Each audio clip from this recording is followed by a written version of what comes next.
साथियों, पंजाब के अंदर तो कांग्रेस की सरकार है, शायद मुकदमे भी नहीं बनाती, शायद लठ भी नहीं मारती, लेकिन मैं सलाम करना चाहूंगा अपने हरियाणा के भाइयों को जो जगह जगह पिटते हैं, हर शहर में पिट रहे हैं, लेकिन हमने हाथ नहीं उठाया। हमने कहा है कि हम हाथ नहीं उठाएंगे, पुलिस जो करे सो करे। हमारे सिर पाड़ दिए जाते हैं, हमारी हड्डियां तोड़ दी जाती हैं, हमारी महिलाओं को पीटा जाता है, लेकिन हमने हाथ नहीं उठाया, उठाएंगे भी नहीं।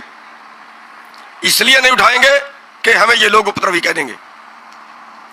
हम हरियाणा सरकार की कसाई सरकार से मुकाबला कर रहे हैं, लेकिन मैं बाकी प्रदेशों को भी कहना चाहूंगा, उत्तर प्रदेश में भी बीजेपी की सरकार है, उत्तराखंड में भी बीजेपी की सरकार है, हरियाणा में हमने बीजेपी के नाक में दम कर दिया है। हरियाणा के किसानों ने बिलों में घुसो दिया है इनको, कहीं प्रोग्राम नहीं कर सकते सारे हरियाणा में, कहीं प्रोग्राम नहीं कर सकते सारे हरियाणा में। जहां जाते हैं पहले रास्ता देखते हैं, कहीं किसान तो नहीं रास्ते में, पता चल जाए तो 10 मिनट के अंदर इनको घेर लेते हैं जाके। लेकिन ये काम यूपी और उत्तराखंड के किसानों को भी करना चाहिए, ये काम सारे देश के किसानों को करना चाहिए। हमारे जो दोषी हैं, हमारे नीतिकार हैं, पुलिस से हमारा टकराव नहीं है। हम आगे भी हाथ नहीं उठाएंगे, इसलिए नहीं उठाएंगे कि हमें ये लोग उपद्रवी कह देंगे। जैसे 2016 में आंदोलन फेल किया था, ऐसे आंदोलन को फेल कर देंगे। साथियों, हमारे लोगों में क्रोध आता है, बहुत कहते हैं लठ लेके आ जाओ, बहुत कहते हैं इनको देखेंगे आएंगे तो वापस नहीं जाने देंगे, लेकिन नहीं, हम इन पे कोई हाथ नहीं उठाएंगे। क्यों? आंदोलन क्या है? अपने आप को इतनी तकलीफ में डाल दो, अपने आप इनके इतने अत्याचार, इतने जुल्म सहो कि देखने वालों की आत्मा हिल जाए, देखने वालों की आत्मा जाग जाए, और सारे आंदोलन में जो देखे वो आंदोलन में कूद पड़े। साथियों, कल हिसार के अंदर एक बड़ी रैली है। हम नहीं कहते हमारे से केस वापस लो, बिल्कुल मत लो। हम पहले दिन कह के चले थे, जिस दिन आंदोलन शुरू किया था पहले दिन कह के चले थे कि आंदोलन में केस बनेंगे, मुकदमे बनेंगे। हम आंदोलन के केसों को वापस करवाने की बात नहीं करेंगे। सैकड़ों केस हरियाणा के अंदर दर्ज हो चुके हैं और 307 के मुकदमे हैं सारे। हम केस वापसी की बात नहीं करेंगे। जो हमने गुनाह किया है हमारे ऊपर उन्होंने मुकदमा दर्ज किया, जो हमने गुनाह किया हमारे ऊपर मुकदमा दर्ज किया, लेकिन कल हमारी मांग रहेगी कि जो तुमने गलती की है वो तुम्हारे ऊपर मुकदमा दर्ज हो जाना चाहिए। उन्होंने बट्टे मारे हैं, बट्टे मारे हैं, सिर पाड़ दिए हैं। आपने फोटो देखी होगी हमारी बहनों की। बट्टे मारना किसी कानून में नहीं है, किसी कानून में बट्टे मारना नहीं है। उन्होंने बहुत सी गाड़ियां हमारी तोड़ डाली हैं, गाड़ियां तोड़ना किसी कानून में नहीं है।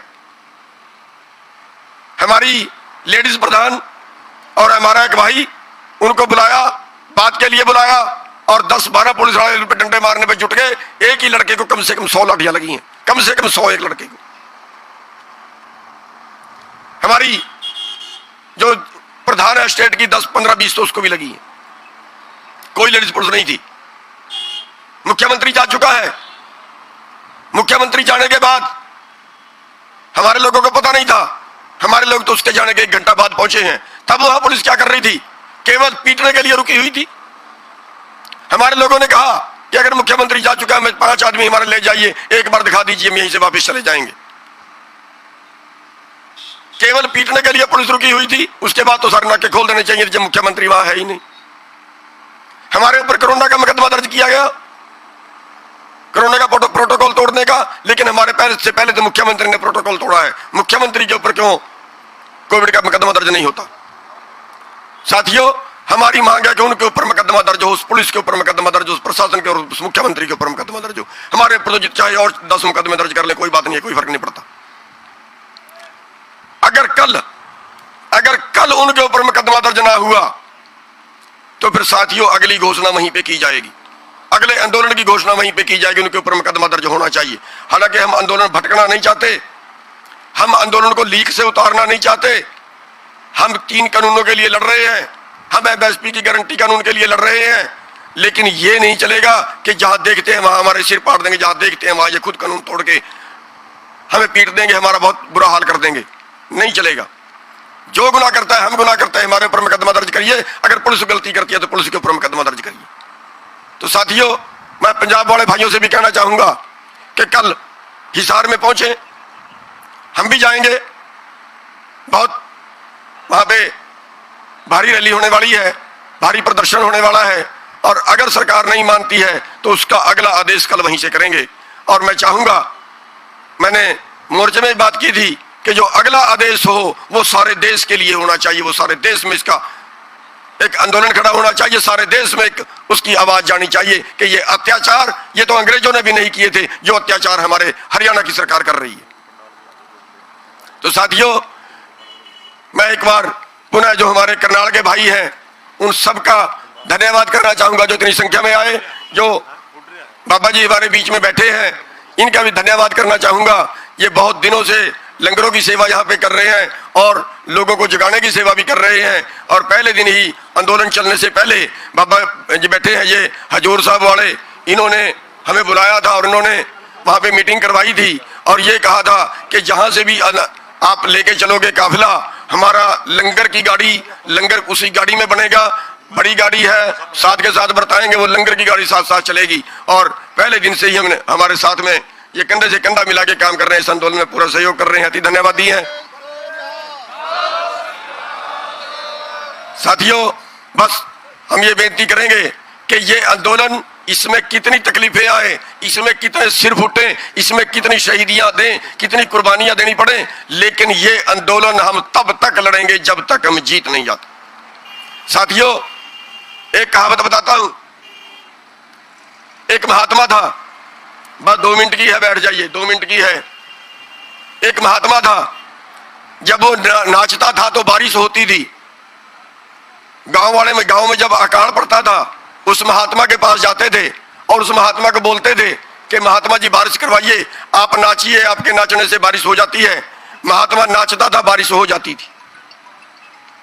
दिल्ली से 4 लड़के पढ़ के आए, उन्होंने कहा यह पखंड है, नाचने से बारिश नहीं होती, और अगर नाचने से बारिश होती है तो जब जरूरत होगी फिर हम बारिश करवाएंगे, हम नाचेंगे। अकाल पड़ गया, लोग इकट्ठे हुए, उन लड़कों ने कहा हम नाचेंगे, आज बाबे की कोई जरूरत नहीं है। लड़कों ने नाचना शुरू किया, कोई 2 घंटे नाचा, कोई 3 घंटे नाचा, कोई 4 घंटे नाचा, और थक के बैठ गए, बारिश नहीं हुई। जब बारिश नहीं हुई तो उन्होंने महात्मा से बेनती की कि महात्मा जी, अब अगर हमारे नाचने से बारिश नहीं हुई तो तेरे नाचने से भी बारिश नहीं होगी, अब तू नाच के दिखा, बारिश करवा के दिखा। महात्मा ने नाचना शुरू किया, नाचता रहा। रात के 8 बज गए, 9 बज गए, 10 बज गए, नहीं हटा महात्मा। और 10 बजे देर रात का बादल उठा, खूब बारिश जम के हुई। उन लड़कों ने सवाल किया उस महात्मा से कि महात्मा जी बताइए, हमारे नाचने से बारिश क्यों नहीं हुई, आपके नाचने से बारिश क्यों हुई? महात्मा ने कहा मैं 2 तरह से सोचता हूं, मैं 2 तरह से सोचता हूं। एक, मैं ये सोचता हूं कि जब मैं नाचूंगा उस मालिक का, उस परवरदिगार का ध्यान करके नाचूंगा, वो मालिक जरूर रहमत करेगा, वो मालिक जरूर दया करेगा, वो मालिक जरूर बरसात करवाएगा। और दूसरा, मैं इस नजर से सोचता हूं कि मैं तब तक नाचूंगा जब तक बारिश नहीं होगी या यहीं पे मरूंगा। बस अब आपने ये सोच के लड़ना है कि हम तब तक लड़ेंगे जब तक हम जीत नहीं जाते, वरना मरेंगे कहीं।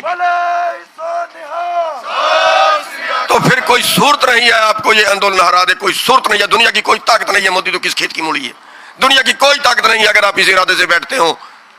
गुरु गोबिंद सिंह जी ने लड़ाइयां लड़ी है, कभी पहले हमला नहीं किया और कोई लड़ाई नहीं हारे।